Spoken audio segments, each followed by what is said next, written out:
우리 한 절씩 교독하시겠습니다. 제가 한 절 읽고 우리 성도님들께서 한 절 읽고 그렇게 교독하시겠습니다. 베드로후서 1장 12절부터 21절입니다. 한 절씩 교독하시겠습니다. 그러므로 너희가 이것을 알고 이미 있는 진리에 서 있으나 내가 항상 너희에게 생각나게 하려 하노라.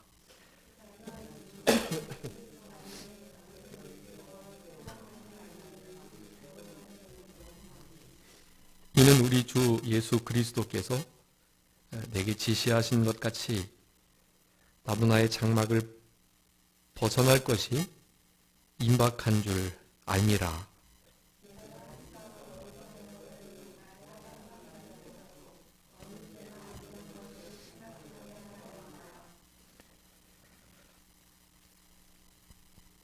우리 주 예수 그리스도의 능력과 강림하심을 너희에게 알게 한 것이 교묘히 만든 이야기를 따른 것이 아니요 우리는 그의 크신 위엄을 친히 본 자라.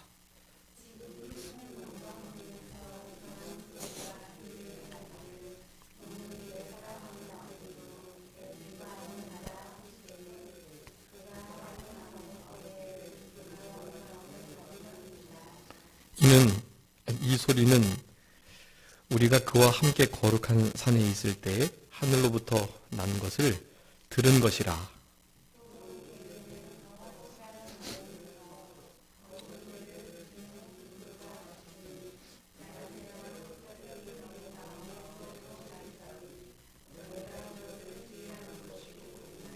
먼저 알 것은 성경의 모든 예언은 사사로이 풀 것이 아니니 예언은 언제든지 사람의 뜻으로 낸 것이 아니요 오직 성령의 감동하심을 받은 사람들이 하나님께 받아 말한 것임이니라.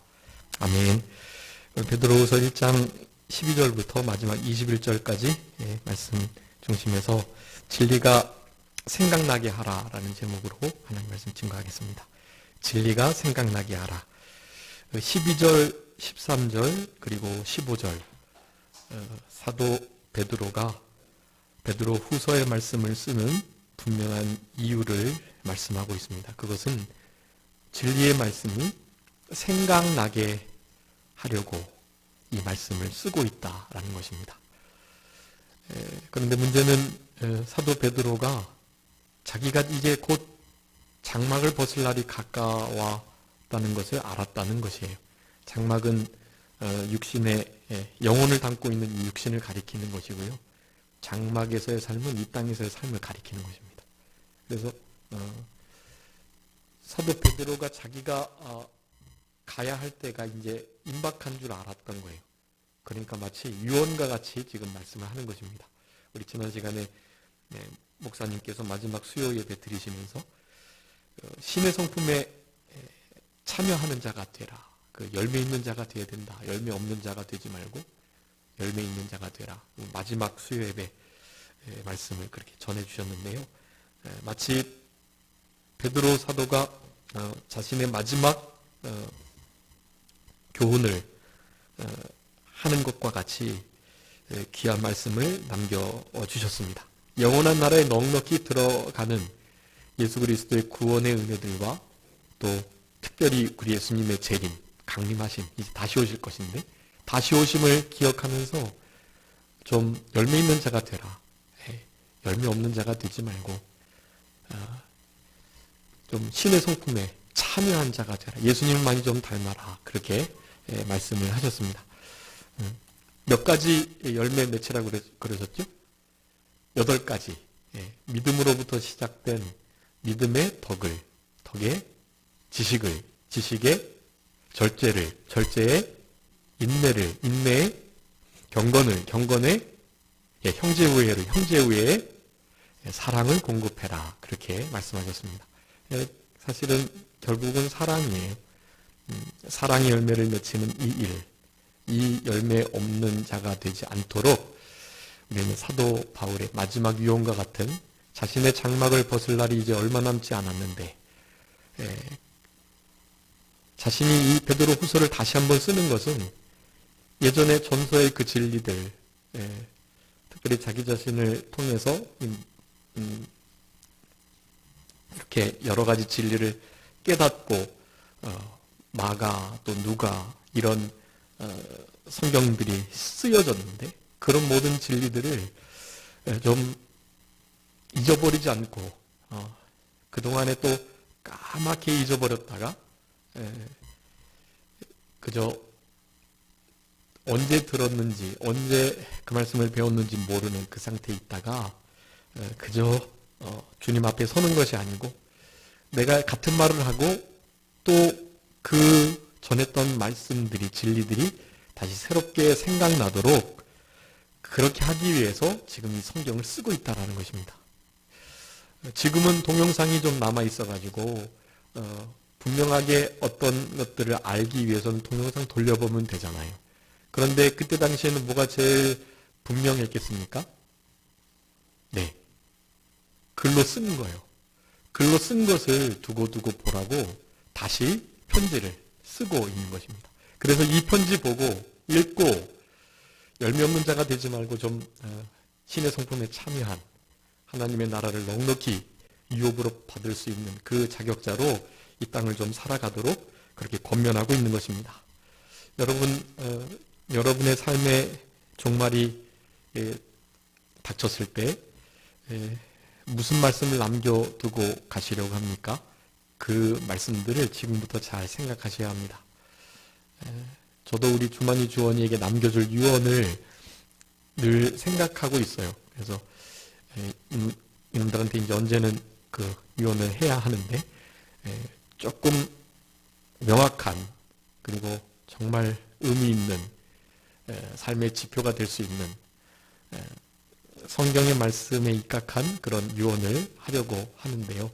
아직 저의 역량으로는 많이 부족합니다. 그래서 계속해서 성경을 읽고 기도하면서 문장을 다듬어 가고 있습니다. 여러분들도 여러분들 물론 올 때는 순서 있게 왔지만 갈 때는 순서가 없지요. 그러니까 나의 삶을 늘 정리하고 우리 교육자는 3가지 준비하라고 큰 목사님 늘 말씀하셨는데요.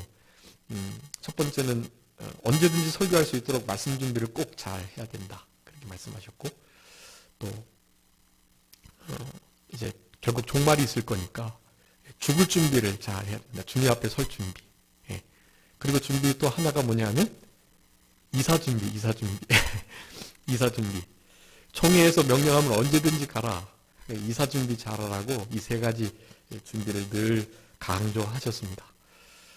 죽을 준비 중에 하나가 우리의 삶을 잘 정리하고 우리의 남은 자들이 우리의 모습을 보고 도전받고 위로받고 또 주님을 찾고 주님의 향기를 맡을 수 있는 그런 인생의 종말을 맞으면 참 좋겠고 그런 일을 하기 위해서는 현재 하루하루를 시간을 순간순간을 주님 안에서 최선을 다해서 뭐 큰 일을 해야 그것이 다가 아니고요.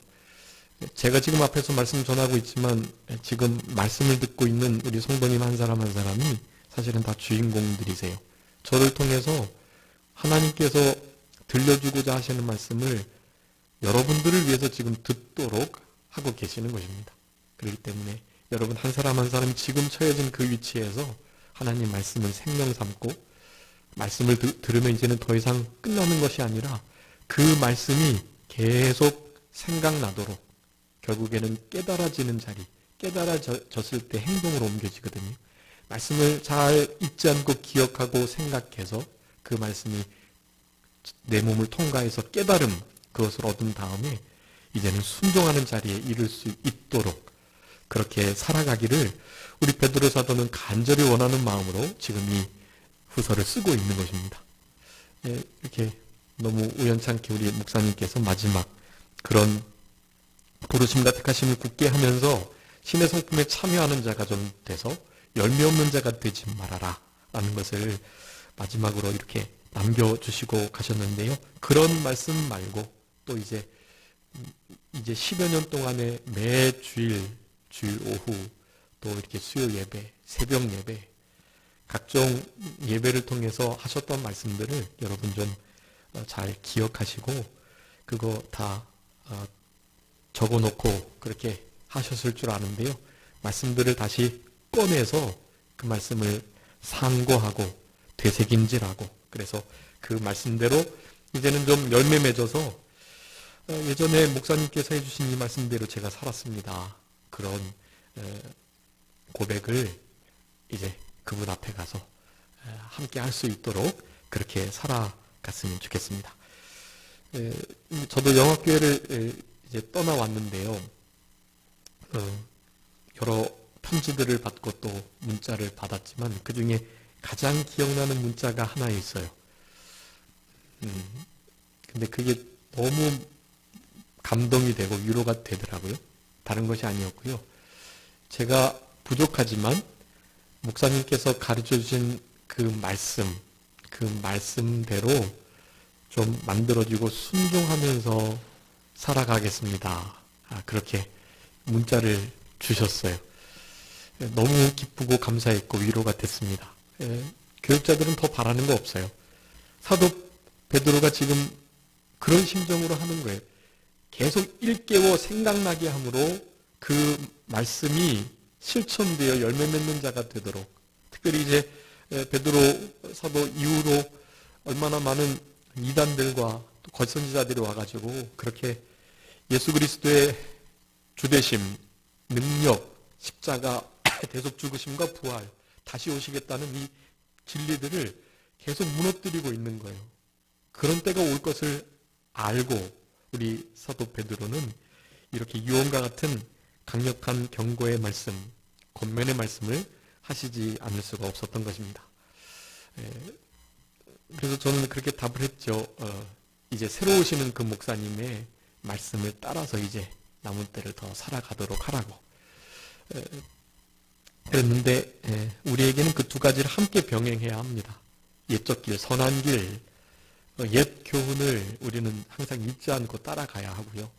우리 홍성 목사님께서 남겨주신 교훈들을 여러분 좀 잘 되새김질하시고 기억하시면서 살아가시고 그리고 우리 성도님들께서 새벽마다 받으시는 또 성경을 읽으실 때마다 기도하실 때마다 생각나시는 그 말씀들을 여러분의 신비에 잘 새겨서 하나님께 직접 주시는 말씀으로 듣고 우리 데살로니가 교회 성도들이 그랬죠. 근데 베레아 성도들은 데살로니가 교회 성도들보다 더 하나님 말씀을 사모하는 마음이 있었어요. 말씀을 받을 때 열린 마음으로 그 말씀을 간절하게 받았다. 그렇게 말씀합니다.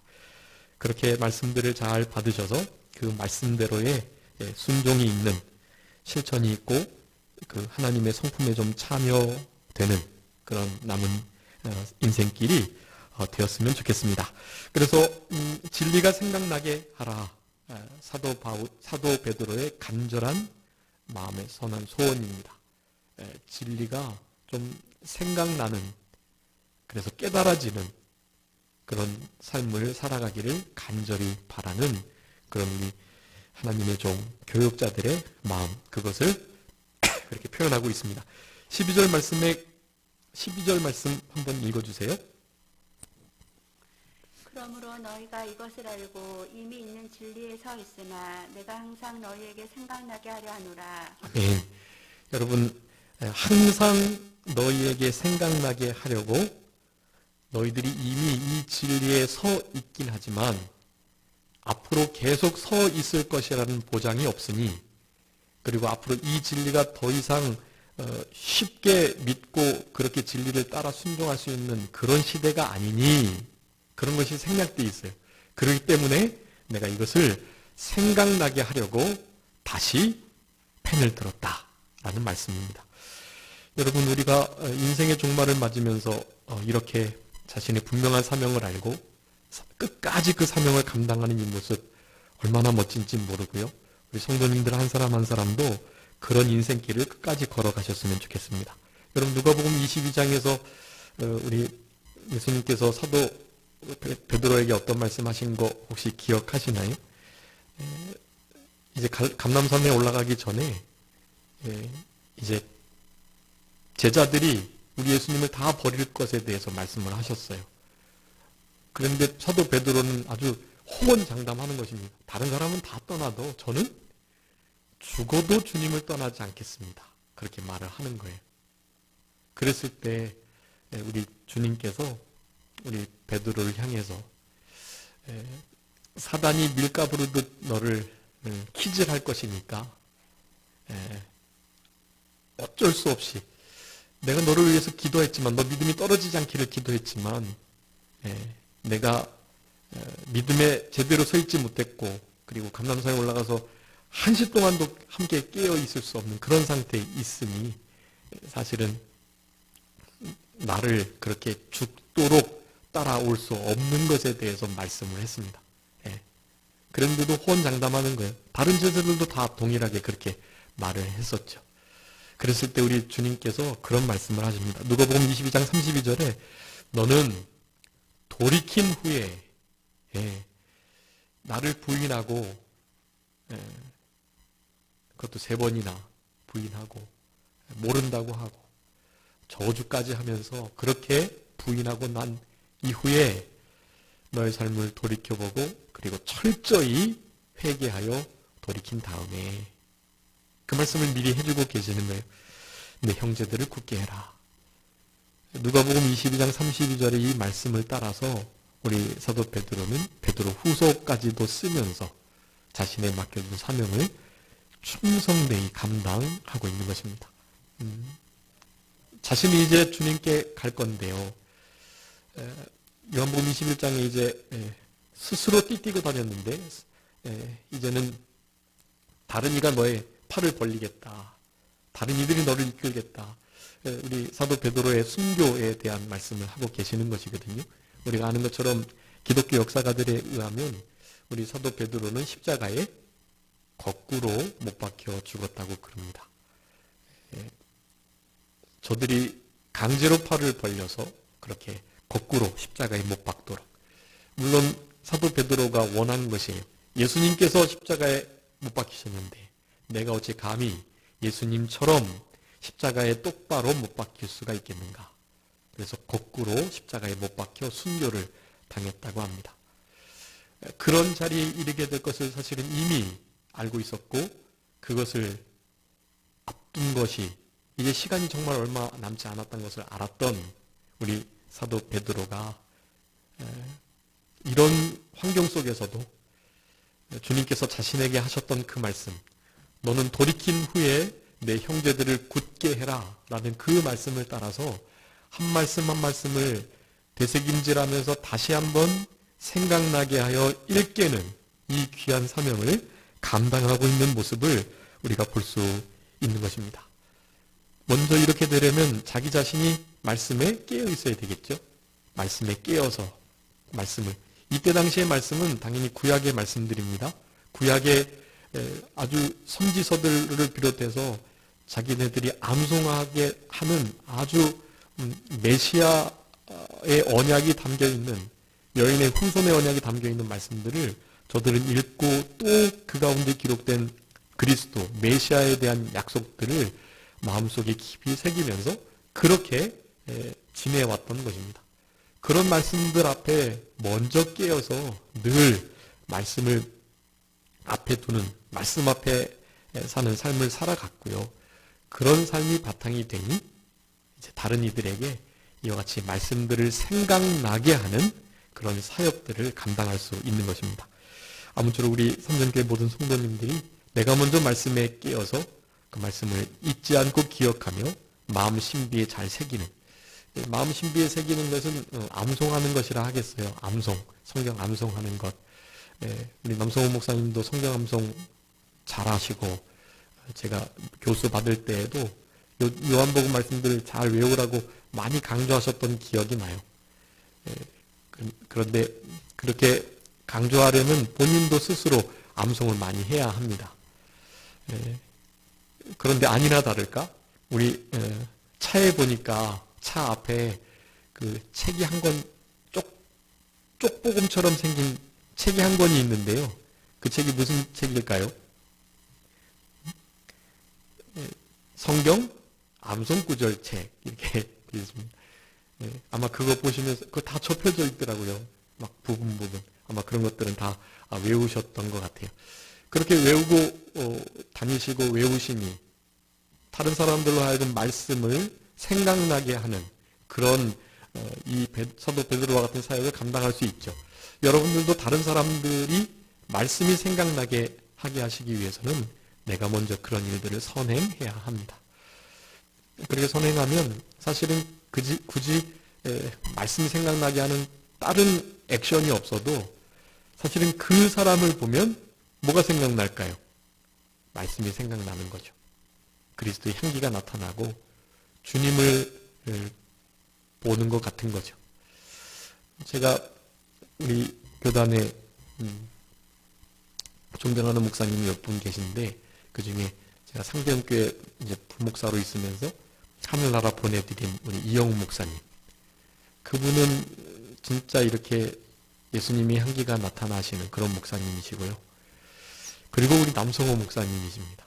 남성호 목사님도 그냥 뵈면 그냥 좋아요. 좋고 너무 사실은 제가 감히 범접할 수 없는 분이신데 이제 제가 후임으로 오니까 이번에 좀 많이 더 이렇게 제가 친근히 하게 됐는데요. 옛날에는 쳐다보지도 못했죠, 남성호 목사님. 근데 아무튼 뭐 굳이 다른 것 안 해도 그의 삶이 그저 그리스도를 닮아가시려고 그의 제자가 되시려고 힘쓴 그런 사람들의 삶은 그냥 그 모습 자체로 우리들로 하여금 하나님의 말씀이 예수님이 그렇게 생각나게 하는 그런 삶이라고 할 수가 있겠습니다. 우리 삼정교회 모든 성도님들도 그런 삶을 잘 영위해 나가셨으면 좋겠습니다. 진리에 서 있다라고 12절에 말씀하는데요. 우리가 서 있을 때 항상 조심해야 합니다. 우리 시편 지금 30편 보고 있는데 다윗도 하나님께서 형통하게 하시고 든든히 서게 하시는 역사를 지내다가 보니 좀 약간 하나님 없이도 괜찮지 않을까 하는 생각이 들었던 것 같아요. 하나님께서 징계하시고 그 얼굴을 돌리시고 다윗을 향하여 주목하지 않으시니 다윗이 그제야 근심하며 회개하는 모습을 보이는 장면이 나옵니다. 하나님께서 우리들에게 바라시는 것은 다른 것이 아니에요.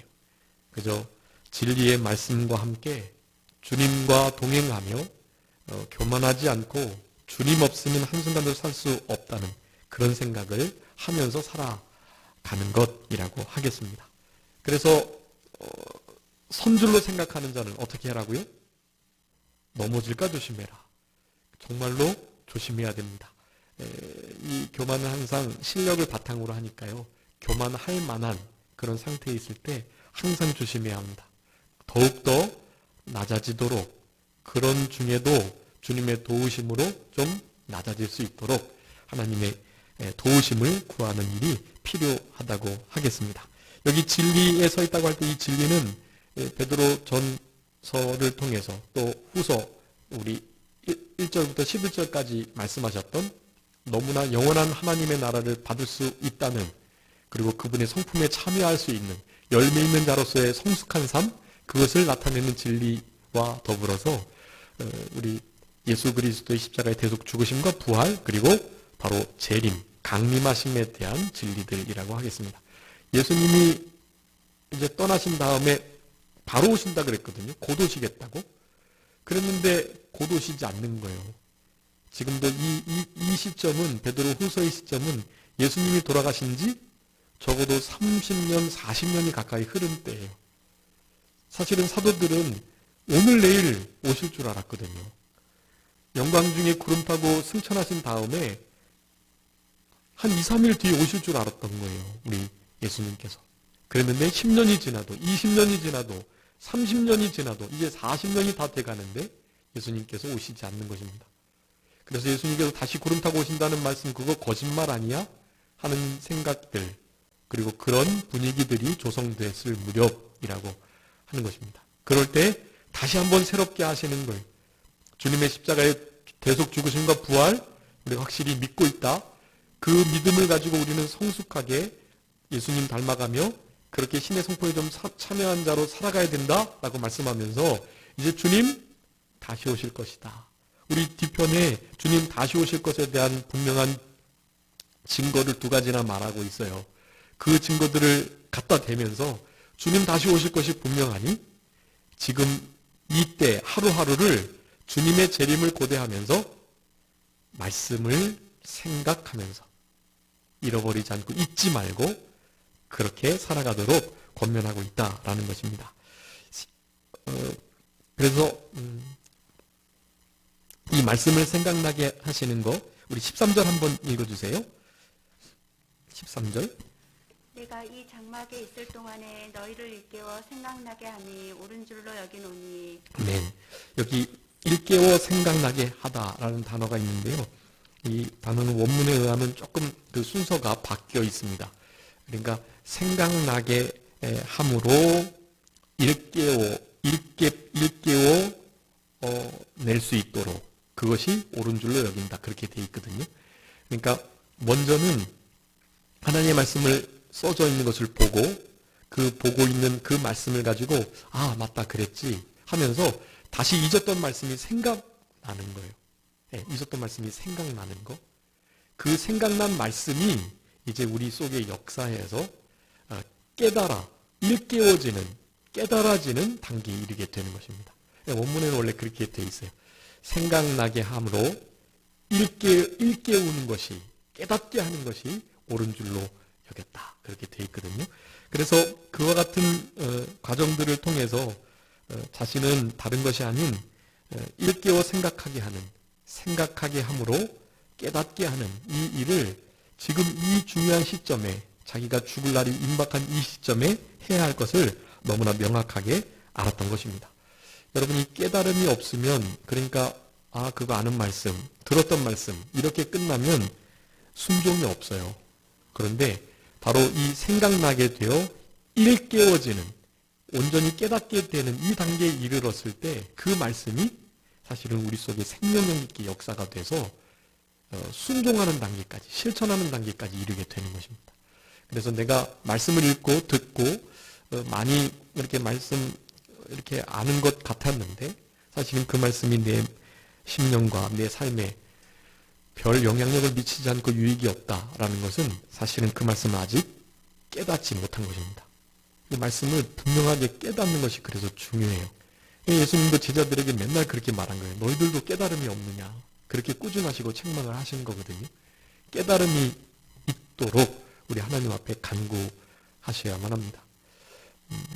우리가 만약에 우리 앞에 있는 어떤 약이 모든 병을 고치는 약이라고 진짜 깨닫는다면 그것을 병든 사랑하는 이에게 그 약을 줄까요? 안 줄까요? 반드시 주죠. 그리고 내가 병이 있다면 그 약을 어떻게 할까요? 먹겠죠. 예, 진짜 깨달음이 있어야 행동이 나타나는 거예요. 그런데 저 약 만병통치약이래 알고 그저 인식하는 정도만 있다면 그 뒤에는 사실은 깨달음이 없기 때문에 내가 그럼 저걸 나도 먹어야 되겠네. 먹어야 나도 사니까 병이 고쳐지니까 먹어야 되겠네. 라는 분명한 깨달음이 없으니까 그것을 먹지 않는 거예요. 양잿물 먹으면 죽는다는 것을 분명히 깨달았다면 그 양잿물을 죽여도 먹지 않아야죠. 네. 양잿물 먹으면 죽는다는 것을 분명히 깨달았다면 먹지 않는 행동이 반드시 나오게 됩니다. 사도 베드로가 원하는 게 그거예요. 지금 내가 계속 같은 말을 하고 옛날 진리의 말씀들을 너로 하여금 생각나게 하는 것은 너희들 하여금 일깨워, 즉 깨닫게 하여 그 말씀이 생명이 되도록 하여 라는 의미이고요. 그렇게 됐을 때만이 그 자체가 옳은 일이고 자신의 사명, 남은 바 죽게 된 자들, 형제들을 굳세게 하는 일, 주님께서 나에게 맡겨준 사명이니까 너 분명히 나를 배반할 거지만 그래도 내가 너를 위해서 기도했기 때문에 그나마 돌이키게 되면 형제들을 좀 굳게 해라 하는 그 명령을 따라서 이와 같은 사역들을 이렇게 잘 감당할 수 있게 된 것입니다. 우리 15절에서도 다시 한번 이런 것들을 생각나게 하려고 내가 지금 이거를 쓰고 있다는 것을 강조하고 있습니다. 14절에 지시하신 것, 우리 그리스도께서 지시하셨는데 아까 요한복음 21장 말씀드렸죠. 아마 그때의 말씀을 하고 있는 것 같습니다. 나도 나의 장막 벗을 날이 임박한 줄 알았기 때문에 더욱더 아주 다급한 마음으로 긴급하게 그리고 절박하게 지금 말해주고 있다. 제발이지 하나님의 말씀 생각나고 그리고 그 생각난 말씀이 좀 깨달아져서 일깨워져서 너희들의 삶을 그 말씀이 움직이도록 했으면 참 좋겠다 하는 마음을 지금 표현하고 있는 것입니다. 그러면 조금 더 구체적으로 어떻게 말씀이 진리의 말씀이 생각나게 될 수 있을까요? 그것을 좀 몇 가지 살펴보고 말씀 마치도록 하겠습니다. 너무나 중요한 말씀이니까요. 이 말씀 한번 찾아보겠습니다. 요한복음 14장 26절 우리 다 같이 찾아보겠습니다. 요한복음 14장 26절 화면에 띄어지는 건가요? 네. 요한복음 14장 26절 보혜사 곧 아버지께서 내 이름으로 보내실 성령 그가 너희에게 모든 것을 가르치고 내가 너희에게 말한 모든 것을 생각나게 하리라. 아멘. 여러분 다 같이 한번 우리도 모든 성도님도 함께 읽어보겠습니다. 요한복음 14장 26절 시작. 보혜사 곧 아버지께서 내 이름으로 보내실 성령 그가 너희에게 모든 것을 가르치고 내가 너희에게 말한 모든 것을 생각나게 하리라. 아멘. 여러분 예수님께서 가르친 모든 진리의 말씀 그 진리의 말씀을 누가요? 오순절 보혜사 성령님께서요. 그분은 진리의 영이신데 진리의 영이신 성령님께서 어떻게 하신다고요? 생각나게 하리라 라고 말씀해요. 여러분 하나님의 말씀이 잊혀지지 않고 생각나게 하시는 유일한 분은 바로 성령님이십니다. 그러니 성령님을 늘 구하고 의지하고 따르고 교통하고 성령 충만한 삶을 살아야 하는 것이에요. 여러분 성령님이 아니고서는 이 분주하고 세상 보이는 것에 치우쳐져 있는 타락한 음란하고 악한 어그러지고 구부러진 이 세대 속에서 결코 보이지 않는 것처럼 여겨지고 없는 것처럼 여겨지는 영생과 하나님의 나라에 대한 그런 말씀들은 아무런 가치가 없는 것처럼 여겨지는 거예요. 그런 말씀들은 뭐 그냥 아무것도 아니에요. 당장 돈 버는 것이, 건강해지는 것이, 자기 개발하는 것이, 내 자녀와 나의 인생의 청사진을 위해서 다름질을 힘써하는 그것이 더 중요하지. 무슨 진리의 말씀 순종하고 새벽 기도하고 성경 읽고 또 기도하고 전도하고 교회를 위해서 봉사 충성하고 이런 삶이 뭐가 의미 있고 중요하겠어요? 그런 거 전혀 없습니다. 그런데 성령님께서만이 그런 것이 우리에게 유의미하도록 진짜 의미 있도록 역사하시는 분이세요. 예수님께서 하셨던 모든 말씀들을 우리 성령님께서는 가르치시고 뭐 하게 하신다고요? 생각나게 하신다라는 것입니다. 여러분 그렇기 때문에 성령님을 의지하시고 성령님의 역사를 민감하게 따르는 것이 아주 중요합니다. 로마서 9장 1절 2절 말씀에 의하면 성령님은 우리의 양심을 통해서 역사하시고 말씀하세요.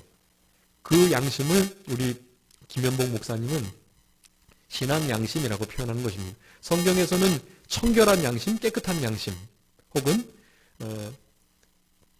선한 양심, 착한 양심 이 네 가지 단어가 다 나와요. 다 한자고 한글 풀이 말인데 그러니까 착하고 선한 양심 그리고 청결하고 깨끗한 양심 그런 표현을 씁니다. 그런 양심들이 무슨 양심이라고요? 신앙 양심이에요. 그래서 신앙 양심을 날카롭게 쓰라고 그렇게 강조하신 것입니다. 왜냐? 그것이 곧 성령 충만을 성령의 교통하심을 성령님을 따르는 삶이기 때문에 그래요. 여러분 적어도 여러분의 양심을 거스리는 일은 하시면 안 돼요. 뭔가 좀 조금 아닌 것 같다 하는 생각이 들면 그것은 일단 다시 생각해 보셔야 돼요. 하나님께서는 항상 평강의 마음을 주시거든요.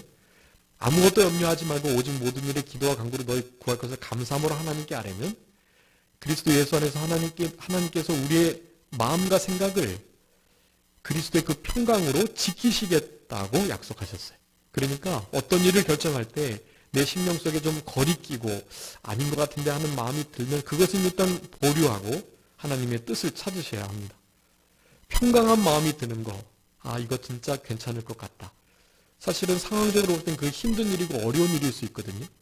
그럴지라도 하나님이 주시는, 주님께로부터 오는 세상이 줄 수도 알 수도 빼앗을 수도 없는 그 평강이 우리의 마음을 주관하는 거예요. 그것은 하나님의 뜻일 가능성이 아주 높아요. 그렇게 해서 하나님의 뜻을 분별하는 것입니다. 그렇게 하나님 앞에 평강의 마음을 가지고 양심의 거리낌이 없도록 살아가는 것, 여러분 그게 성령 충만이에요. 성령 충만은 다른 데서 있는 것이 아닙니다. 양심을 날카롭게 쓰는 일, 그게 바로 성령 충만을 받는 비결이라는 것을 여러분 기억하시며, 그러한 양심을 쓰는 삶을 살아가는 이들이 비로소 성경 말씀이 진리가 생각나게 하는 그런 역할들을 감당하고 나도 그렇게 살아갈 수 있다라는 것을 기억하셔야 되겠습니다. 그리고 요한복음 16장 13절 말씀에 보면 그러나 진리의 성령이 오시면 그가 너희를 모든 진리 가운데로 인도하시겠다라고 말씀합니다. 아까 요한복음 14장의 말씀과 같이 요한복음 16장 이 말씀 기억하시고요.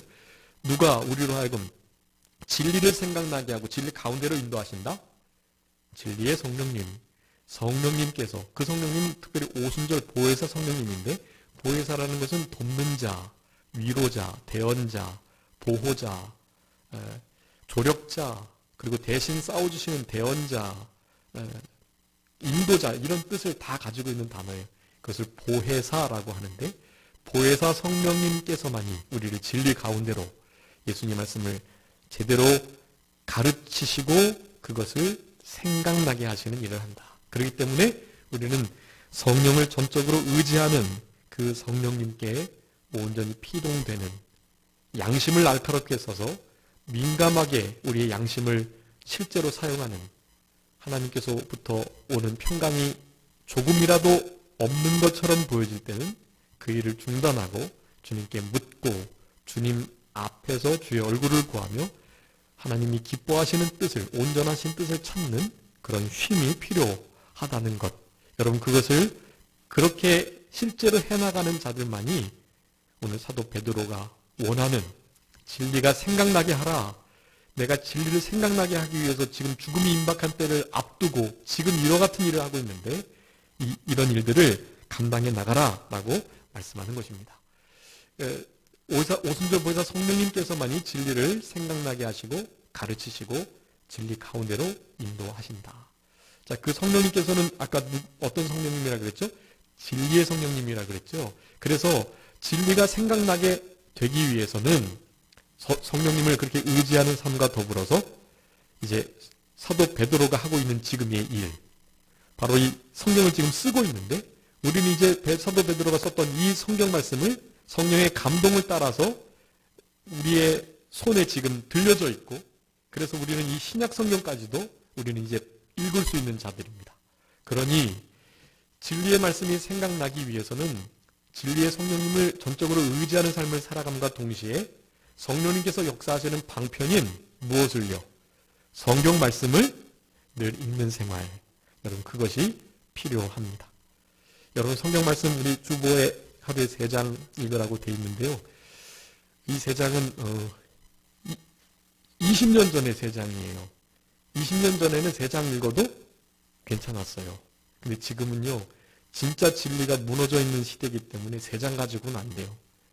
몇 장 읽으셔야 될까요? 적어도 5장. 신성경제도 5장 잘 읽어야 돼요. 네? 5장 여러분 꼭 읽어야 돼요. 5장 못 읽으면 그날은 하여간 마귀에게 진 것이라고 생각하시면 돼요. 네. 우리 교육자들은 몇 장 읽나요? 교육자들은 10장. 최소한 10장이에요. 눈이 좋을 때는 사실은 이제 적어도 한 20장, 30장씩 읽어야 돼요. 성경을 장수로 1189장을 장수로 20장씩 읽으면 그러니까 2달에 한 번씩 성경을 읽게 돼요. 그렇게 우리 남성호 목사님도 그렇게 하셨고 우리들도 그 본을 따라서 그렇게 하는 것입니다. 그러니까 우리 교단의 목사님들은 다른 말을 어떻게 할 수 없어요. 성경 20장 읽는 것도 힘들거든요. 그 성경 읽느라고 시간이 다 가는 거예요. 사실 이제 습관이 되면 이제 강대상 뒤에서 뭐 한 성경 한 2시간 조금 못 걸리면 20장 읽기도 합니다. 그러니까 2시간 기도하고 2시간 성경 보고 그렇게 하는 게 기본이에요. 모든 교육자의. 근데 이제 교육자가 아닌 신학생들에게는 하루에 10장, 그리고 기도 1시간. 그게 기본입니다. 적어도 1시간은 기도하고 1시간 정도 성경 보면 한 10장 읽거든요. 그러니까 10장 성경 읽고 1시간 기도하는 거 기본이. 그런데 실제로 사역하는 사람들은 적어도 2시간 이상 기도하고 20장 이상 성경을 보셔야 돼요. 그렇지 않고서 어떻게 하나님의 교회를, 성도들을 이끌어낼 수 있겠어요? 결코 그렇게 할 수 없습니다. 그런데 그렇게 하고자 해도 성도들이 어느 정도 따라오지 않으면 이게 함께 보조를 맞춰가야 되는데, 보조를 안 맞추면 목사님만 막 앞서가도 안 되는 거예요. 그러니까 성도님들께서는 그 보조를 맞춰주셔야 돼요. 그러니까 적어도 5장 이상. 그리고 이제는 30분 기도잖아요. 30분 기도인데 5장 이제 읽으시니까 한 1시간 정도 조금 못되게 그렇게 기도하실 수 있도록. 여러분 물리적인 시간을 들이셔야 돼요. 1시간 꼭 기도하시고 1시간 꼭 성경 보시고. 여러분 이렇게 살아가신다면 진짜 말씀이 생각나게 하는 그런 삶을 살아갈 수 있고 다른 사람들로 하여금 말씀을 생각나게 할 수 있을 것입니다. 여러분 하루가 몇 시간이죠? 신승용제 하루가 몇 시간이죠? 24시간. 24시간에 11조는 10분의 1은 몇 시간일까요? 응? 2.4시간. 그럼 2시간하고 0.4시간은 몇 분이에요? 6, 4? 24니까 24분. 네. 여러분 하루에 11조가요. 2시간 24분이에요. 그러니까 적어도 2시간 24분은 누구를 위해서 쓰셔야 될까요? 응? 하나님께 쓰셔야 돼요. 그런데 2시간 빼놓고 적어도 24분 정도, 24분 정도는 하나님께 드리셔야죠. 네. 적어도 24분, 그러니까 대략 한 30분 정도는 하나님께 꼭 기도하시고 성경 읽으시고 이렇게 살아가는 것, 여러분 이것이 우리 사도 베드로가 간절히 지금 우리들에게 소망하고 원하는 것입니다. 예. 여러분 지금 하루에 5장 30분 기도하는 이 일을 이루지 못하면 지게 돼요, 세상에. 예, 이거는 그냥 그래서 그래서 교회에서는 늘 찬송과 기도, 말씀 그 말만 하는 거예요. 기도합시다. 하나님 높이세요. 그리고 성경 읽으시죠. 하면서 모든 문제를 해결하게 되는 것입니다. 여러분 남은 생애 동안에 물리적인 실제적인 시간을 들여서 우리 주님 앞에 성경 읽는 시간, 기도하는 시간 꼭 떼어놓으시고 그렇게 될 때 진리가 생각나게 되는 그런 역사가 있다는 것을 기억하시면서 성경 읽고 기도하는 그리고 우리 주님을 좀 많이 닮는 오순절보에서 성령님의 역사와 감동과 주장이 있는 그런 우리들의 남은 생애가 되셨으면 좋겠고 날마다 우리의 삶이 진리 가운데로 인도되는 그런 역사 속에서 승리하시는 그런 우리 모두가 되어야 되겠습니다. 잠깐 기도하겠습니다. 살아계신 우리 아버지 하나님 감사합니다. 우리들에게 진리의 말씀이 생각나게 하라는 명령을 해주셨사오니 진리의 말씀은 그저 진리의 영이신 오순절보혜사 성령님께서만이 우리를 생각나게 하게 하실 수 있고 또 진리의 성령님께서 우리를 진리 가운데로 인도하신다는 이 분명한 진리의 말씀을 깨닫고 성령님을 의지하고 성령 충만한 우리들이 될 수 있도록 주님께서 역사하여 주시옵소서. 성령 충만의 역사와 성령의 인도와 주장은 다른 것이 아니고 우리의 신앙 양심, 그 착하고 깨끗한 정결하고 선한 그 양심을 날카롭게 쓰는 것이라고 하셨사오니 양심의 거리낌이 없이 주님께서 주는 참된 평강을 기준으로 삼으며 모든 일들을 결정하고 그렇게 진리 가운데로 인도되는 우리 모두가 되게 하여 주시옵소서. 진리의 말씀인 성경 말씀을 생명 삼고 우리 욥이 고백했던 것처럼 일정한 음식보다 하나님의 말씀을 더욱더 귀히 여겼던 것처럼 하나님의 말씀을 떼먹지 않고 밥을 거르는 한이 있더라도 성경 말씀을 거르는 일이 없도록 우리의 심령을 주장하여 주시기를 간절히 바라옵고, 아버지 하나님 특별히 우리 삼정교회를 사랑하셔서 이렇게 이때까지 하나님의 충성된 종으로 그리스도의 향기가 나타나는 예수님을 생각나게 하는 그런 복된 목회로 우리 삼정교회를 잘 인도하셨던 우리 남성호 목사님께서 이제 평강교회에 이동하셨사오니 우리 주님께서 같이 하시고 그것에서도 하나님께서 기뻐하시는 뜻을 이루시는 복된 사역 잘 감당하실 수 있도록 은혜 베풀어 주시고, 특별히 이렇게 마지막까지 우리 지성 형제와 우리 사모님께서 우리 수요 예배에 함께 참여해 주셔서 하나님과 함께 예배할 수 있도록 은혜 베풀어 주신 것을